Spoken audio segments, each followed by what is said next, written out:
Yes, sir, we're officially back at it. This is Boog Nice coming at you with the SH Figuarts Dragon Ball Z Majin Buu figure review. Let's do it. This ain't for no scalper. You a scalper? Then fuck out shit. This one's for them real collectors. That's army building and posing figures. Marvel Legends, imports, mini matey I'm fucking with them. Hype beast we know about. Stay buying figs, don't know about. And a quick look at the artwork on the side of the box. As you can see, this box is pretty massive. It is out of scale with my diorama here, but let's get this guy open and see what's what. Alright, so I'm taking a quickie look at Majin Buu. This is definitely something a little bit out of SH Figuarts' normal wheelhouse, I suppose. It's a buck that they're not going to really be able to reuse as far as I know. I don't know any other characters from Dragon Ball Z lore that have a similar body type. So this was something that was completely outside the box, and I think this is one of their best figures as far as the look and the fun factor, and this is one that I think that a lot of people were anticipating. So I wanted to take a quickie look at this, and then I also wanted to take a look at a little accessory pack that I've been talking about for quite some time. The Zag Toys Happy Cat Industries Super Action Stuff or Super Foodie series set. I thought that would go well with Majin Buu here. So I'm going to take a quickie look at the figure, accessories, articulation, all of that good stuff, and then we'll go into the accessory pack. So taking a close look at Majin Buu's deco. From what I can tell, this is pretty anime accurate. I think they did a good job here. I like the color, I like the design, and they've got on with his designer Majin Buu belt and the hammer pants, and his body is pink. He's got the vest covering his man boobs, and the scarf tied around his neck, which is basically supposed to be part of his cape too, which I'll break out in a second. But out of the package, he comes with 2 fists, and there's a look at those pegs. You can see that the wrist pegs are pretty large. And then he comes with a set of hands with the pointer finger extended. How many fingers does Majin Buu have? Help me out in the comments. I don't even know. And these look good, and swapping them on was no problem. And his last set of hands are a set that are semi-open and cupped, and these can be used to hold one of his other accessories, which we'll get into now. Obviously, a big part of Majin Buu's character is the fact that he loves to eat, so he was packed in with a little chocolate bar here, and this looks pretty good. This is a king-size chocolate bar, and you can see that the wrapper has been peeled back a little bit. There is no problem with him holding it. He can hold it with both hands, which is cool. And I think that was a really nice touch to add that in. Hence why I wanted to look at the foodie set with Majin Buu here. We're moving right along. And taking a close look at the head sculpt that's attached to him out of the package, you can see he's smiling and his eyes are closed. And I think this looks great. And there's a look at that neck peg. Unfortunately, that peg is very small. That's one of my gripes with DBZ figures, is that swapping out the heads can be a pain in the ass with these small neck pegs. Always seem to miss the mark, but let's see how this works. And yep, that was a pain in the ass, but it wasn't too bad. It didn't take too long. You can see the second offering here. He's sticking out his tongue, and that's pretty accurate to things that the character does. I wonder what people would have preferred. Did everybody want the fat Majin Buu, or did we want the buff Majin Buu? I think everybody wants all the versions of Buu, but yeah, this looks good. And last, we've got his devilish grin. Looks like he just laid a big fart. And this looks good too, man. I don't really have any problems with the paint applications and everything on this figure. I think he's very clean, and he looks really good. I would have liked one more head sculpt. I would have liked an angry face. I think that's where they kind of missed the mark or dropped the ball. One more angry head sculpt would have been money. Or at the very least, another one that's sort of relaxed with his eyes open, though. I don't like that there are 2 head sculpts with the eyes closed. But yeah, let's get into his final accessories or parts, which are the parts to peg in for his cape. So just so you can see that there is a lower clamshell that has the 3 portions of his cape. And this is something that I don't like about SHF. I don't like that they do these hard plastic 3-portioned capes. I don't really like this, but let's see how it looks. But yeah, this seems fairly simple and straightforward. I'll plug these in real quick.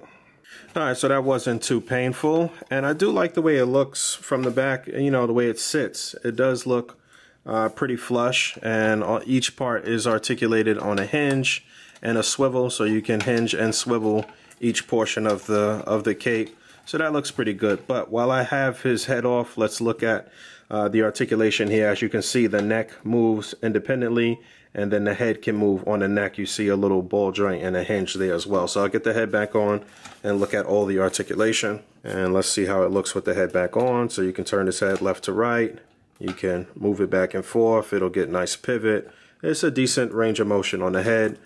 Shoulders are on a ball joint as well as a butterfly joint, so that allows you to put the arms out in front, which is great, and get his arms up. So when you want to get him in a flying pose or something like that, it looks pretty cool.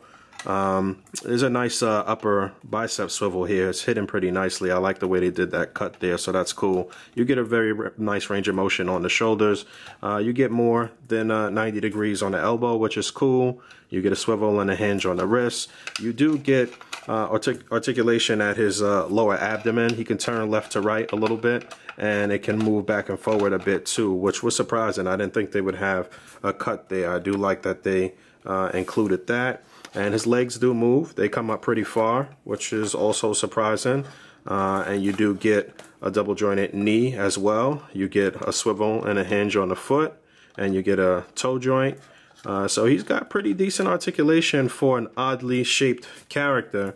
It's not too bad. I got to give them some credit here for implementing some pretty innovative articulation. And like I said, the cloak can move up and left and right and swivel a little bit, similar to the capes that they've given to other characters with capes, basically. But I did see my man Dallas James get a cloth cape that looks really good. I guess I'll show a picture of that real quick. So I figure a lot of people will be doing that and modding their Majin Buu to look like that.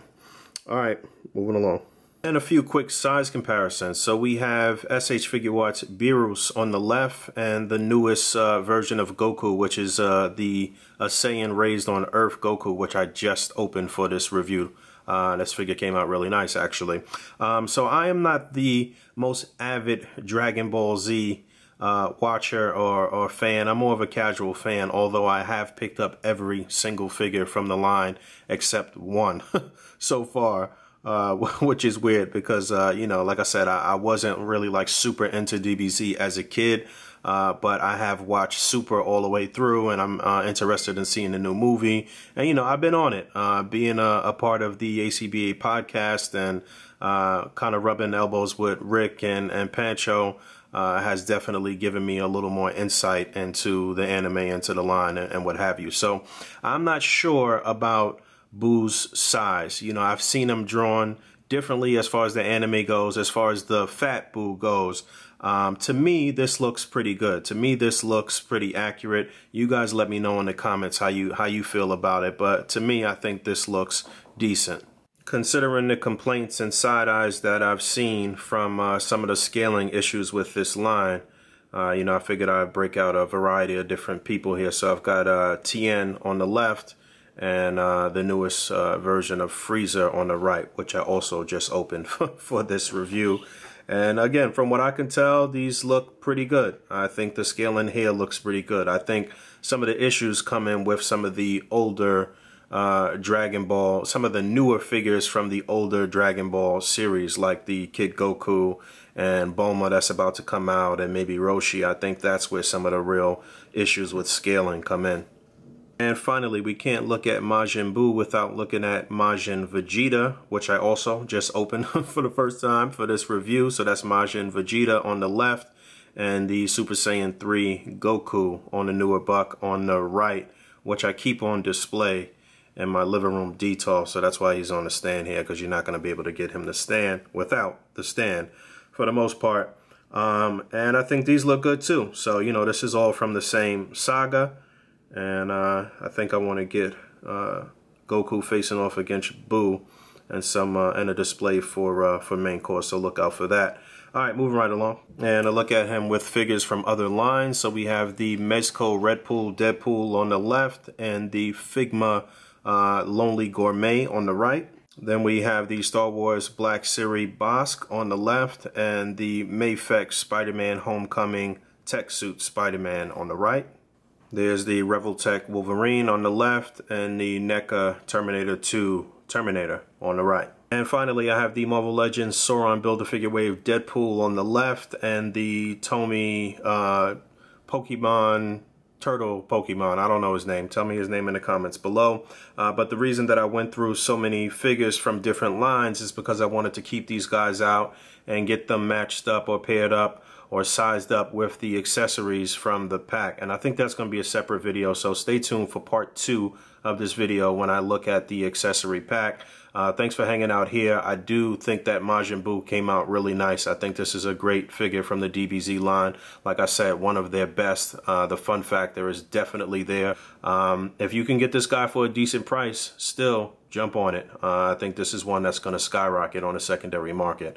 Alright, thanks for hanging out. As always, rate, comment, and subscribe. Hit the bell down there. And until next time, peace.